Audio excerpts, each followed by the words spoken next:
Hi guys, you see this is very special case. You see different burn marks. Burn marks are like 9 in number. You see some are bigger one, some are smaller one, and this happened to this gentleman 8 years before.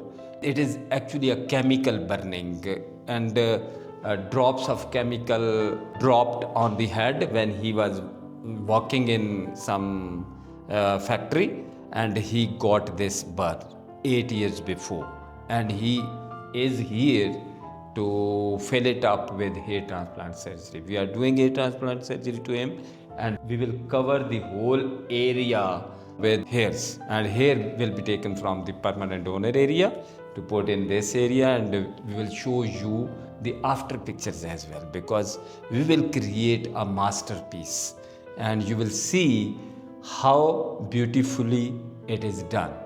Thank you very much.